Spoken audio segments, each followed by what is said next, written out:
Howdy, ladies and gentlemen, and welcome to The Modern Propagandist. Today's episode: what is fake news? In order to really portray this topic, let's take a step into the world of fiction. So let's imagine that you get home from a long day of work, you take off your shoes, smell the rich aroma of a day's work, lay down on the couch, pull your phone out of your pocket, lifting your hips to do that weird thing that we do when we're pulling it out of a back pocket or a tight pocket.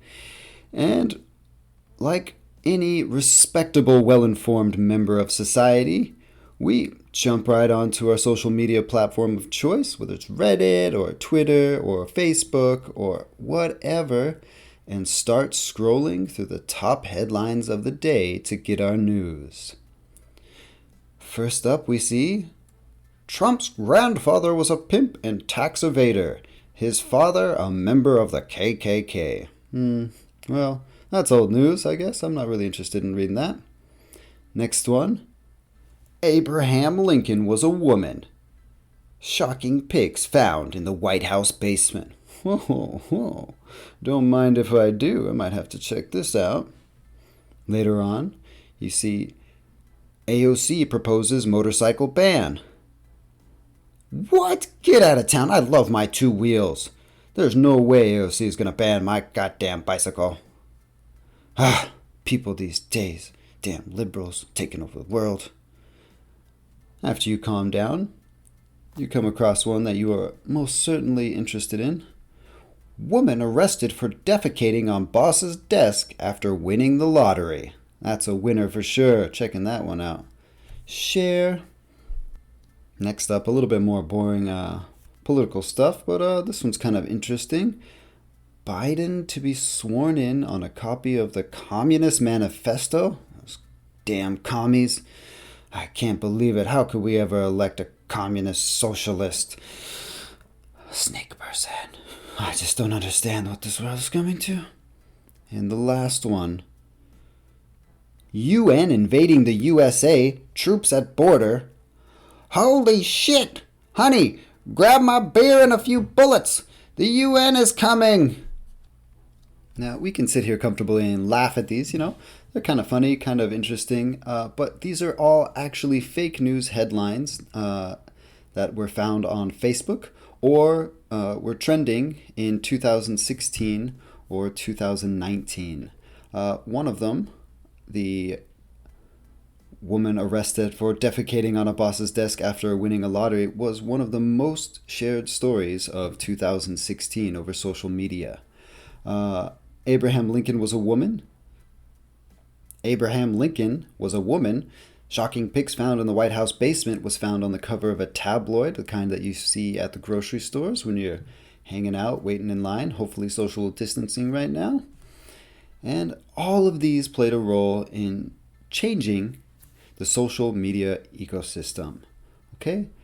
Now, these types of things have become kind of a part of life. You see comedians joking about them.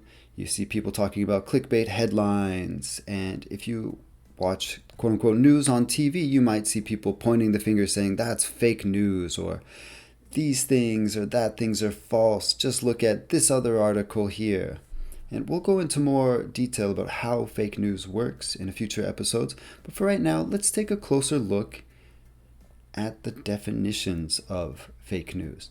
Now, keep in mind, quite often it is used negatively, but it is not always negative. And as we go further along and you see some examples, this will become immediately apparent that fake news can actually be beneficial and quite hilarious. So, let's take a look at what the dictionaries say fake news is.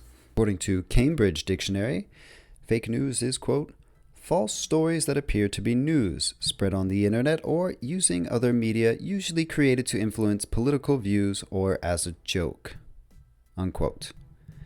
Dictionary.com writes, quote, false news stories, often of a sensational nature, created to be widely shared or distributed for the purpose of generating revenue or prompting or discrediting a public figure, political movement, company, etc. Okay, that one's a little bit more detailed than the Cambridge Dictionary. Now let's look at one that I am particularly fond of. This is by the University of Michigan Library Services, and it borrows heavily from firstdraftnews.com. They define it as, quote, take a deep breath, this is a long one. Fake news is a term that has come to mean different things to different people. At its core, we are defining fake news as those news stories that are false. The story itself is fabricated with no verifiable facts, sources, or quotes. Sometimes these stories may be propaganda that is intentionally designed to mislead the reader, or may be designed as, quote, clickbait, written for economic incentives. The writer profits on the number of people who click on the story. In recent years, fake news stories have proliferated via social media, in part because they are so easily and quickly shared online, unquote. I think this last one really nails it. But to put it a little more succinctly, it is anything that has the appearance of being news, but isn't completely based in truth. It can take the form of satire, clickbait, comedy gold, and propaganda. And it may or may not be meant to intentionally lead people to false conclusions. It's actually kind of something rather complex for something so simple to make, isn't it? Now, we have some definitions of it, but we don't really have an understanding of why do people create fake news in the first place. So let's take a closer look at that now. Fake news can have a wide range of goals. Let's take a look. One of the key ones that people actually really enjoy is to entertain. Things like the Colbert Report, The Onion, the Saturday Night Live news sketches are all instances where it should be known that the information being dispensed is fiction, or mostly fiction with the intent to be humorous, and quite often is hilarious. Now, this also serves a dual role to disseminate socially important information via satire or through the entertainment properties of it. Because it's funny, it makes it more memorable. Because it's funny, a lot of people watch and enjoy it. And so there are sprinkles of truth in these types of fake news, but people can take them to be the full truth, the whole truth, and nothing but the truth. And that's where problems begin. Other forms of fake news are primarily meant to disseminate false, misleading ideas for a plethora of reasons. One of the key ones is to make money. Lots and lots of money has been made off of fake news shared across Facebook. If you are interested in this, just Google fake news, people making money. All right. I wouldn't recommend starting your own right now. Probably a pretty terrible time as social media climbs back into its cave and really cracks down on fake news. But if you have an imagination, perhaps there's a niche out there that you can fit. This kind of fake news, to put it that way, is also meant to alter the hearts and minds of those who come across its various forms. Now, this can lead to something called disorientation, and according to the authors of Network Propaganda is, quote, a condition that some propaganda seeks to induce in which the target population simply loses the ability to tell truth from falsehood or where to go for help in distinguishing between the two, unquote. This is also known as truth decay. So basically, people are walking into a giant hurricane of misinformation, getting spun around, trash is flying at them, hitting them. If we're in the movie Twister, a cow's flying. You gotta watch out for that shit. And people don't know which way is which, what's true, what's not true. So I guess it's kind of like dropping a tab of acid and walking into a hurricane. I guess that's how you can think of disorientation and fake news. And that pretty much sums it up, except for one more thing. Fake news can also be a form of an information operation, meant to wage ideological warfare through the bombardment of intentional misuse of seemingly real news. This can be forms of guerrilla marketing, from trendy new startups to large-scale campaigns hoping to alter the media ecosystems for their own benefit. Now, when you hear things of Russian trolls and countries disseminating information that is not true about other countries, this is the form that fake news can take. It gives legitimacy to the idea because it looks like real news and it has something that is definitely plausible, but it's not real, and its goal is to persuade people to have a viewpoint that is more akin to people who are not necessarily in your country or looking for the best interest of your government or regime or whatnot. And there's lots of different sources out there that point to it working and others that point to it not being particularly useful by itself, but in combination with other things. So something to keep in mind is that it's not always fun and games. There are real actors that are playing, and they're playing for keeps. So much like the forms it can take, it can also have different goals depending on who created it and why. Why? Now, fake news isn't anything new. Of course, the way we receive it is, but it has taken other forms throughout time. Let's take a gander at two potent examples from history.